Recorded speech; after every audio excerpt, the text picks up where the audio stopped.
ಪ್ರೀತಿಯ ದ್ವಿತೀಯ PUC ವಿದ್ಯಾರ್ಥಿಗಳೇ, ಬಹಳ ಜನ ಸರ್ ಸ್ವಲ್ಪ ಕೀ ಆನ್ಸರ್ ಕೂಡ ಅಪ್ಲೋಡ್ ಮಾಡಿಕೊಟ್ರೆ ಬಹಳ ಅನುಕೂಲ ಆಗುತ್ತೆ ಅನ್ನೋ ಒಂದು ಮೆಸೇಜ್ಗಳನ್ನು ಅಂದರೆ ಕಮೆಂಟ್ಸ್ಗಳನ್ನು ಕಳಿಸ್ತಾ ಇದ್ರಿ. ಹಾಗಾಗಿ ನನ್ನ ಪ್ರೀತಿಯ ವಿದ್ಯಾರ್ಥಿಗಳೇ, ನಮ್ಮ ಒಬ್ಬ ವಿದ್ಯಾರ್ಥಿ ಕ್ವಶನ್ ಪೇಪರ್ ಜೊತೆಗೆ ಕೀ ಆನ್ಸರ್ ಕೂಡ ಕಳಿಸಿಕೊಟ್ಟಿದ್ದಾರೆ. ಅವರಿಗೆ ಧನ್ಯವಾದಗಳನ್ನು ತಿಳಿಸ್ತಾ ಇದ್ದೇನೆ. God bless you. ಇದೇ ರೀತಿಯಾಗಿ ಮುಂದಿನ ದಿನಗಳಲ್ಲಿಯೂ ಕೂಡ ನಿಮ್ಮ ಸಹಕಾರ ನಮ್ಮ ಜೊತೆ ಇರಬೇಕು. ನಿಮ್ಮ ಈ ಒಂದು ಹೆಲ್ಪಿಂದ ಇಡೀ ಕರ್ನಾಟಕದಲ್ಲಿ ಅಂದರೆ ಕಾಮರ್ಸ್ ವಿದ್ಯಾರ್ಥಿಗಳು ಯಾರ್ಯಾರು ನೋಡ್ತಾ ಇದ್ದಾರೋ ಅವರಿಗೆಲ್ಲರಿಗೂ ಕೂಡ ಹೆಲ್ಪ್ ಆಗುತ್ತೆ. ಇಂಗ್ಲೀಷ್ ಮೀಡಿಯಂ ಕೂಡ ಅಪ್ಲೋಡನ್ನು ನಾನು ನಿಮಗೆ ಮಾಡಿಕೊಡ್ತೇನೆ.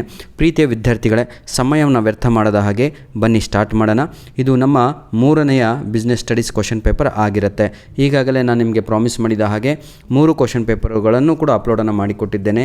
ಆ 3 ಕೂಡ ತಾವುಗಳು ನಿಜವಾಗಿಯೂ ಕೂತ್ಕೊಂಡು ಸಾಲ್ವ್ ಮಾಡಿದ್ದೇ ಆದರೆ 40 ಔಟ್ ಆಫ್ 40 ಫಿಕ್ಸ್ ನಿಮ್ಮ ಒಂದು ಯೂನಿಟ್ ಟೆಸ್ಟ್ 2ಗೆ. ಬನ್ನಿ, ಸರಿಯಾದ ಉತ್ತರವನ್ನು ಆರಿಸಿ ಬರೆಯಿರಿ ಅಂತ ಇದೆ. ಹಾಗಿದ್ದರೆ ಇದರಲ್ಲಿ ಯಾವುದಾದ್ರೂ ಒಂದು ಉತ್ತರ ಮಾತ್ರ ಸರಿಯಾಗಿರುತ್ತೆ. ಸಂಘಟನೆ ಎಂದರೆ ನಿಯಂತ್ರಣ ಕಾರ್ಯವು ಡ್ಯಾಶ್ ಅಂತ ಇದೆ. ಇದಕ್ಕೆ ಸರಿಯಾದ ಉತ್ತರ ಬಂದು ಸಿ ಆಪ್ಷನ್ ಆಗಿರುತ್ತೆ. ಭವಿಷ್ಯ ಮತ್ತು ಗತಿಸಿದ್ದನ್ನು ಅವಲೋಕಿಸುವುದಾಗಿದೆ ಅನ್ನುವಂಥದ್ದು option C is the right answer. Question number 2. ಹೊಸ ಯಂತ್ರವನ್ನು ಖರೀದಿಸುವ ಅಥವಾ ಹೊಸ ಶಾಖೆಯನ್ನು ತೆರೆಯುವ ನಿರ್ಣಯವು ಡ್ಯಾಶ್ಗೆ ಉದಾಹರಣೆಯಾಗಿದೆ ಅಂತ ಸೆಕೆಂಡ್ ಕ್ವಶನ್ ಇದೆ. ಇದಕ್ಕೆ ಸರಿಯಾದ ಉತ್ತರ ಬಂದು ಹೂಡಿಕೆಯ ನಿರ್ಣಯ, ಆಪ್ಷನ್ ಸಿ ಆಗಿರುತ್ತೆ. ಥರ್ಡ್ ಕ್ವಶನ್, ಈ ಕೆಳಗಿನವುಗಳಲ್ಲಿ ಯಾವುದು ದೀರ್ಘ ಬಾಳಿಕೆಯ ಉತ್ಪನ್ನವಾಗಿದೆ ಅಂತ ಪ್ರಶ್ನೆ ಇದೆ. ಇದಕ್ಕೂ ಕೂಡ ಮತ್ತೆ ಆನ್ಸರು ಸಿ ಆಗಿರುತ್ತೆ. ರೆಫ್ರಿಜರೇಟರ್. ನೋಡಿ, I repeat, first answer C, second answer C, third answer C. ಆಯಿತಾ? ಎಲ್ಲ ಎಕ್ಸಾಮಲ್ಲೂ ಹಿಂಗಾಗಲ್ಲ. ಮತ್ತು ಸೆಕೆಂಡ್ ಮೇನ್ ಕ್ವಶನ್, ಈ ಕೆಳಗಿನ ಬಿಟ್ಟ ಸ್ಥಳಗಳಿಗೆ ಸರಿಯಾದ ಉತ್ತರವನ್ನು ಆಯ್ಕೆ ಮಾಡಿ ಬರೆಯಿರಿ. Fill in the blanks. Dash ಅನ್ನು ಜಾರಿಗೆ ತರುವುದರಿಂದ ಸಂಪನ್ಮೂಲಗಳ ಅಪವ್ಯಯ ಮತ್ತು ಹಾಳಾಗುವಿಕೆಯನ್ನು ಕಡಿಮೆಗೊಳಿಸಬಹುದಾಗಿದೆ ಅಂತ ಪ್ರಶ್ನೆ ಇದೆ. ಹಾಗಿದ್ರೆ 4ನೆಯಕ್ಕೆ ಸರಿಯಾದ ಉತ್ತರ ನಿಯಂತ್ರಿಸುವಿಕೆ.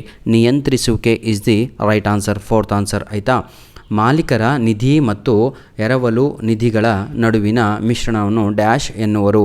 5ನೆಯ ಪ್ರಶ್ನೆಗೆ ಸರಿಯಾದ ಉತ್ತರ ಬಂಡವಾಳ ರಚನೆ ಅನ್ನುವಂಥದ್ದು ಸರಿಯಾದ ಉತ್ತರ.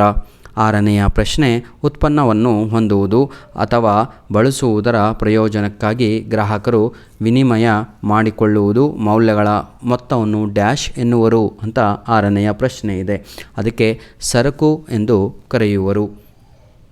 ಹೊಂದಿಸಿ ಬರೆಯಿರಿ. Match the following. ನೋಡಿ ಪ್ರೀತಿಯ ವಿದ್ಯಾರ್ಥಿಗಳೇ, 3 marks fill in the blanks ಆಯಿತು, 3 ಮಾರ್ಕ್ಸು MCQs ಆಯಿತು, ಹಾಗೂ 3 ಮಾರ್ಕ್ಸು ಏನಂತೀರಾ ಮ್ಯಾಚ್ ದ ಫಾಲೋಯಿಂಗ್ ಇದೆ.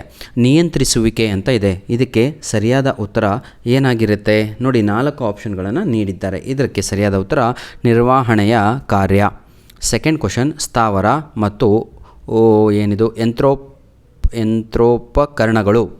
ಆಯಿತಾ? ಇದಕ್ಕೆ ಸರಿಯಾದ ಉತ್ತರ ಸ್ಥಿರಾಸ್ತಿ. ಆಯಿತಾ?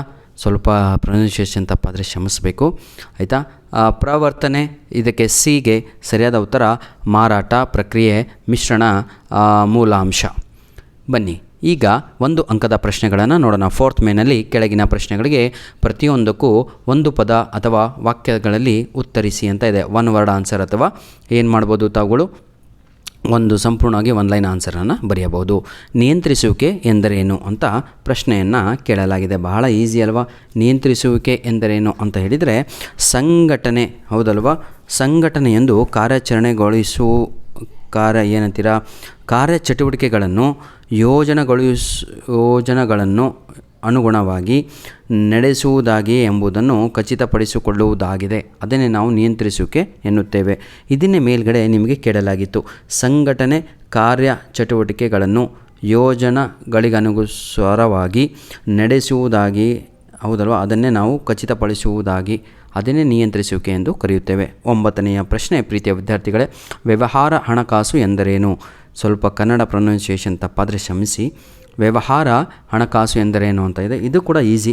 ವ್ಯವಹಾರ ಚಟುವಟಿಕೆಗಳನ್ನು ನಡೆಸಲು ಬೇಕಾಗಿರುವ ಹಣವನ್ನು ವ್ಯವಹಾರದ ಹಣಕಾಸು ಎನ್ನುವರು. ಇಷ್ಟೇ ನೋಡಿ, ವ್ಯವಹಾರ ಚಟುವಟಿಕೆಗಳನ್ನು ನಡೆಸಲು ಬೇಕಾಗಿರುವ ಹಣವನ್ನು ವ್ಯವಹಾರ ಹಣಕಾಸು ಎಂದು ಕರೆಯುತ್ತಾರೆ. 10ನೆಯ ಪ್ರಶ್ನೆ, ಸೇವೆಗಳ ಮಾರಾಟಕ್ಕೆ ಒಂದು ಉದಾಹರಣೆಯನ್ನು ಕೊಡಿ ಅಂತ ಇದೆ. ನೀವು ಯಾವುದಾದ್ರೂ ಬರಿಬೋದು, ವಿಮೆ ಬರಿಬೋದು, ಅಥವಾ ಆರೋಗ್ಯ ಸೇವೆ ಅಂತ ಬರೀರಿ, ಅಥವಾ ಆನ್ಲೈನ್ ವ್ಯಾಪಾರ ಅಂತನಾರ ಬರೀರಿ. ಈ ಮೂರರಲ್ಲಿ ಯಾವುದಾದ್ರೂ ಒಂದು ಬರೆದ್ರೂ ಕೂಡ ನಿಮಗೆ 1 ಅಂಕ ಸಿಗುತ್ತೆ. Part be my dear children. ಈಗ ಪಾರ್ಟ್ ಎ ಸಂಪೂರ್ಣವಾಗಿ ಕಂಪ್ಲೀಟ್ ಆಗಿದೆ, ಹೌದಲ್ವಾ? ಕೆಳಗಿನ ಯಾವುದಾದ್ರೂ 4 ಪ್ರಶ್ನೆಗಳಿಗೆ ಪ್ರತಿಯೊಂದಕ್ಕೆ 2 ಅಥವಾ 3 ವಾಕ್ಯಗಳಲ್ಲಿ ಉತ್ತರಿಸಿ ಅಂತ ಇಲ್ಲಿ ನೀಡಲಾಗಿದೆ. 11ನೆಯ ಪ್ರಶ್ನೆ, ನಿಯಂತ್ರಿಸುವಿಕೆಯ ಯಾವುದಾದ್ರೂ 2 ಮಿತಿಗಳನ್ನು ತಿಳಿಸಿ ಅಂತ ಇದೆ. ಕ್ವಶನ್ ನಂಬರ್ 11, ಯಾವುದಾದ್ರೂ 2 ಮಾತ್ರ ತಿಳಿಸಿ ಅಂತ ಇದೆ. ಯಾವುದ್ಯಾವುದು ಬರೀತೀರಾ? ಬಾಹ್ಯ ಅಂಶಗಳ ಮೇಲೆ ನಿಯಂತ್ರಣವಿಲ್ಲ, ಹೌದಲ್ವಾ? ನಂತರದಲ್ಲಿ ಪರಿಮಾಣಾತ್ಮಕ, ಹೌದಲ್ವಾ, ಶಿಷ್ಟಗಳನ್ನು ನಿಗದಿಪಡಿಸುವುದರಲ್ಲಿ ಕಷ್ಟ ಆಗುತ್ತೆ. ಕ್ವಶನ್ ನಂಬರ್ 12, ಯೋಜಿಸುವಿಕೆ ಮತ್ತು ನಿಯಂತ್ರಿಸುವಿಕೆಗಳ ನಡುವಿನ ಯಾವುದಾದ್ರೂ 2 ಸಂಬಂಧಗಳನ್ನು ತಿಳಿಸಿ ಅಂತ ಇದೆ. ಅಂದರೆ ಯಾವುದಾದ್ರೂ 2 ಸಂಬಂಧಗಳು ಯಾವುದು? ಯೋಜಿಸುವಿಕೆ ಮತ್ತು ನಿಯಂತ್ರಿಸುವಿಕೆ. ಇಲ್ಲಿ ಯೋಜಿಸುವಿಕೆ ಸೂಚಿಸುವುದಾಗಿದ್ದು ನಿಯಂತ್ರಿಸುವಿಕೆಯು ಮೌಲ್ಯೀಕರಿಸುವುದಾಗಿದೆ, ಆಯಿತಾ? ನಂತರದಲ್ಲಿ ಇನ್ನೊಂದು ಏನು ಬರಿಬೋದು ಇದಕ್ಕೆ ಅಂತ ಹೇಳಿದರೆ, ಸಂಬಂಧ ನಿಯಂತ್ರಣ ವ್ಯವಸ್ಥೆಗೆ ಶಿಷ್ಟಗಳನ್ನು ಅವಶ್ಯಕತೆ ಇರುತ್ತದೆ, ಆದರೆ ಈ ಶಿಷ್ಟಗಳನ್ನು ಯೋಜಿಸುವಿಕೆ ನೀಡುತ್ತದೆ. ಇಷ್ಟೇ ಡಿಫ್ರೆನ್ಸು. ನಂತರದಲ್ಲಿ ಪ್ರೀತಿಯ ವಿದ್ಯಾರ್ಥಿಗಳೇ, 13ನೆಯ ಪ್ರಶ್ನೆ ಇದೆ, ಹಣಕಾಸು ನಿರ್ವಹಣೆ ಎಂದರೇನು ಅಂತ. ಮತ್ತು ಅದೇ ಇರದೇ ಸ್ವಲ್ಪ ಪಾಠಗಳಲ್ವ, ಹಾಗಾಗಿ ಎಲ್ಲ ನಮಗೆ ಕೇಳಿದಾರೇನೋ ಅಂತ ಅನ್ನಿಸ್ತಾ ಇರುತ್ತೆ. ಸಂಸ್ಥೆಗೆ ಅಗತ್ಯವಾದ, ಹೌದಲ್ವ, ಹಣಕಾಸಿನ ಪ್ರಾಶಸ್ತ್ಯವಾದ ಸಂಗ್ರಹಣೆ ಮತ್ತು ಅವುಗಳ ಬಳಕೆ ಸಂಬಂಧಿಸಿದ ನಿರ್ವಹಣೆಯಾಗಿದೆ. ಅದನ್ನೇ ನಾವು ಹಣಕಾಸು ನಿರ್ವಹಣೆ ಎಂದು ಕರೆಯುತ್ತೇವೆ. ಹಣಕಾಸಿನ ಯೋಜಿಸುವಿಕೆ ಅವಳಿ ಉದ್ದೇಶಗಳನ್ನು ತಿಳಿಸಿ ಅಂತ ಇದೆ. ಇದನ್ನೆಲ್ಲ ತಾವುಗಳು ಬರೀತೀರಾ, ಭಾಳ ಈಸಿಯಾಗಿರುತ್ತೆ.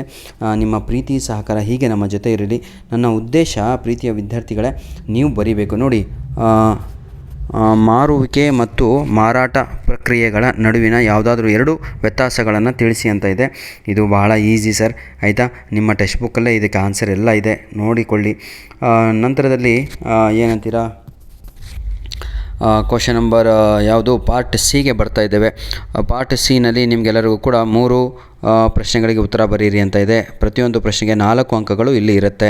ನಂತರದಲ್ಲಿ ಪಾರ್ಟ್ ಡಿ ಕೂಡ ನೋಡ್ಬೋದು, ಹೌದಲ್ವಾ? ಇದರಲ್ಲಿ 8 ಅಂಕದ ಪ್ರಶ್ನೆಗಳು ಇದ್ದಾವೆ. ನೋಡಿ ವಿದ್ಯಾರ್ಥಿಗಳೇ, ಕ್ವಶನ್ ಪೇಪರ್ ಅಪ್ಲೋಡ್ ಮಾಡೋ ಉದ್ದೇಶ ಅಲ್ಲ, ನಿಮಗೆ ಪ್ರಾಕ್ಟೀಸ್ ಮಾಡಿಸ್ಬಿಟ್ಟು ಎಕ್ಸಾಮಿಗೆ ಪ್ರಿಪೇರ್ ಮಾಡಿಸ್ಬೇಕು ಅನ್ನೋ ಉದ್ದೇಶದಿಂದಲೇ ನಾನು ಎಲ್ಲ ವೀಡಿಯೋಸ್ಗಳನ್ನು ಹಾಕ್ತಾ ಇರ್ತೇನೆ. 23 ಬೆಲೆ ನಿಗದಿ ಎಂದರೇನು ಅಂತ ಇದೆ. ಅದಕ್ಕೆ 1 ಮಾರ್ಕ್ಸ್ ಇರುತ್ತೆ. ಹೌದ್ರಿ, ನೋಡಿ ಬೆಲೆ, ಯಾಕಂದರೆ ಅದು ಅಷ್ಟೇ ಇರೋದು, ಒಂದು ಸರಕು ಅಥವಾ ಸೇವೆಗೆ ಬೆಲೆ ನಿರ್ಧರಿಸುವುದು ಪ್ರಕ್ರಿಯೆಯನ್ನೇ ಬೆಲೆ ನಿಗದಿ ಎಂದು ಕರೆಯುತ್ತೇವೆ ಅಷ್ಟೇ. ಬೆಲೆ ಏನಿದು ನಿರ್ಧಾರಣೆ ಮೇಲೆ ಪ್ರಭಾವ ಬೀರುವ ಅಂಶಗಳು ವಿವರಿಸಿ ಅಂತ ಇದೆ.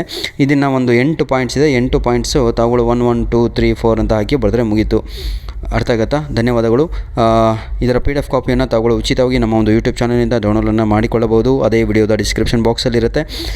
ಧನ್ಯವಾದಗಳು. ಇಂಗ್ಲೀಷಿಗೆ ಬೇಕಾಗಿರೋದನ್ನು ಸಂಪೂರ್ಣವಾಗಿ ನಿಮಗೆ ನಾನು ಅಪ್ಲೋಡನ್ನು ಮಾಡಿಕೊಟ್ಟಿದ್ದೇನೆ ಅಂತ ಹೇಳ್ತಾ ವಿಡಿಯೋನ ಇಲ್ಲಿಗೆ ಮುಗಿಸ್ತಾ ಇದ್ದೇನೆ. God bless you all.